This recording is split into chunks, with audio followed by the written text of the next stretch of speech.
So today, I don't want to talk to you about climate change. I don't want to talk to you about the storms destroying our homes or the floods devastating our communities. I don't want to talk to you about the fires that burnt many of the homes in our region. This problem is very personal to me. In the last 5 years, my family has been evacuated twice from fires and 3 times from floods. This is not a problem in 2030 in some faraway country. This is happening here and now in our community.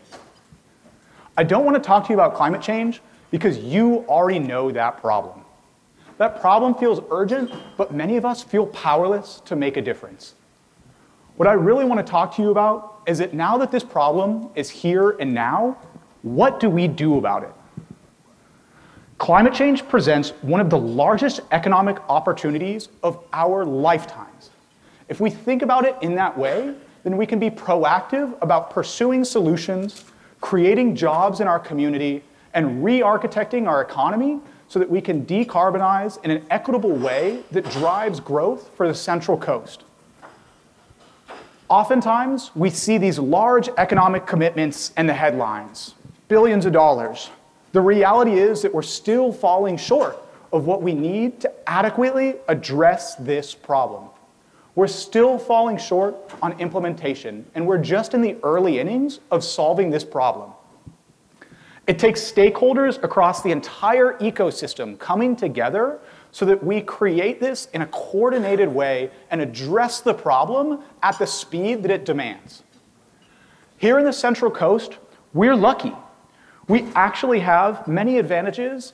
We have agriculture, we have education, we have access to innovation, talent, and capital that many other regions don't.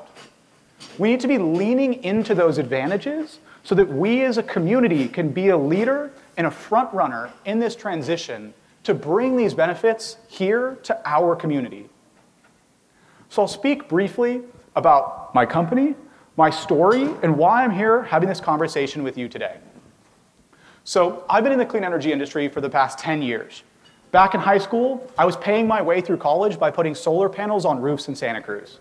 I went on to get 2 graduate degrees and 2 master's degrees in energy engineering, and with my co-founder, in 2019, she and I joined the global climate strikes.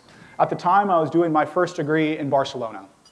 In Barcelona, there was 100,000 people in the streets protesting for climate action.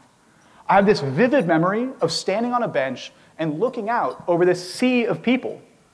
And in that moment, I was struck by the sad realization that we were all going to go home, and the next day, nothing was going to be different. If you get 100,000 people together, and their best option is what? To make a cardboard sign? That is a glaring problem. We need better solutions for the public to engage with and actually use climate solutions. So we began interviewing people. We interviewed over 250 people from those climate strikes and asked them, what is it that everyone from that crowd could contribute?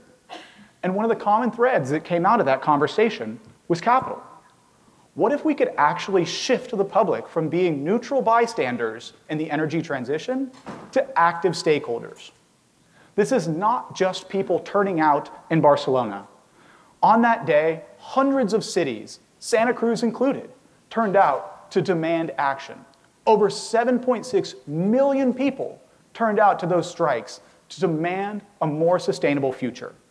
So through that, my co-founder and I, we began thinking, how is it that we actually enable everyday people to participate and benefit in the energy transition?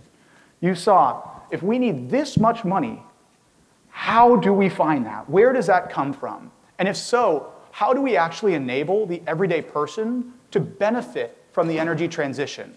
If the incumbent powers are the only ones that benefit from the yield of that transition, then we will never form the coalitions necessary to reach these scientific targets at the speed that they demand. So what did we do? We jumped through a year of regulatory hurdles with the SEC and the Financial Industry Regulatory Authority to actually launch a crowdfunding portal that enables communities to invest in their own local energy projects. Back in May, we launched that platform. Whoop. Well, in May, we launched that platform, and since then, we've helped raise over $1.5 million for solar projects around the country through community participation. People want to feel like they have self-determination, that they are active stakeholders in this energy transition, and through that, they can earn a competitive return on investment by actually funding the solar projects and community energy projects nearby.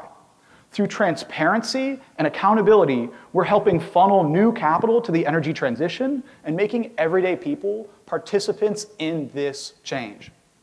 So, hear me now. This is your call to action. Together, we can form a more equitable future. Join us in this movement that dares to dream big, that creates tangible impact, and leaves a lasting legacy. Be part of the next generation.